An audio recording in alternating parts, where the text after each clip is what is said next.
숨을 들이쉴 때마다 우리는 원하던 원치 않던 냄새를 이제 맡게 되죠. 그러면 우린 냄새를 어떻게 맡을 수 있을까요? 오늘 이 영상을 보시면 냄새가 어떻게 맡아지는지 정확하게 알 수 있을 겁니다. 제 이야기를 한번 잘 들으면서 상상해 보세요. 여느 때와 같이 우리는 가을 낙엽을 맞으며 기분 좋게 공원을 걷고 있습니다. 그런데 갑자기 고약한 냄새가 나기 시작하더니 코를 찌르기 시작했습니다. 발 아래를 보니까 내가 은행 열매를 밟아 으깨져 있었고 신발에도 묻어 있었습니다. 걸을 때마다 냄새가 나기 시작했죠. 은행 열매가 으깨지고 거기서 나온 진액 속에 무수히 많은 향기 분자들이 있습니다. 그리고 이 향기 분자들은 내 코로 들어가 비강이라는 터널을 지나 후각상피라는 곳에 도착하게 됩니다. 이제 후각상피에는 600만 개에서 1000만 개의 후각신경세포가 있었고 그 끝에는 털이 있었습니다. 털에는 후각 수용체가 있는데 이 수용체가 향기 분자들과 결합하여 후구라는 곳에 신호를 전달하고 후구에서 대뇌로 최종적으로 전기로 된 메시지를 보냅니다.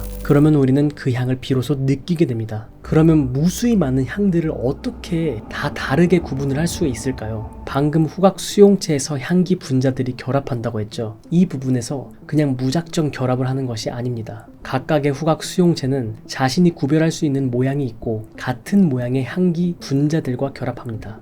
한 개의 후각 수용체에서는 두세 가지 모양을 구분할 수 있죠. 그렇기 때문에 여러 향기 분자들이 만들어낸 조합된 향을 맡을 수 있고 구분할 수가 있는 거죠. 우리 인간은 약 4,000가지에서 10,000가지의 향을 구분할 수 있습니다. 지금 설명한 메커니즘은 형태이론이라 하고 리처드 엑셀 박사와 린다 벅 박사가 밝혀냈다고 합니다. 2004년에 노벨상을 수상하였죠. In other words, we never get the 하지만 레바논에서 루카 트린이 태어나면서부터 상황은 달라졌습니다. 루카 트린은 괴짜 과학자로 유명합니다. 그는 혼자서 형태이론을 보고 생각해본 결과 말이 안 된다고 생각했습니다. 향은 블록 맞추기 마냥 모양으로 맞아떨어지는 게 아니라고 그는 주장하였죠. 다이슨의 진동 이론을 보고 진동 주파수에 의해서 구분된다고 주장하기 시작하였습니다. 그는 향기 분자를 이루는 원자 사이의 진동, 즉 주파수와 후각 수용체에서 진동을 일으켜 그 미세한 차이의 자극으로 냄새를 구분하고 인지한다는 주장이었습니다. 하지만 과학계에서는 여전히 형태 이론 쪽에 많이 치우쳐져 있어 그 당시에 무시받고 인정받지 못하였죠.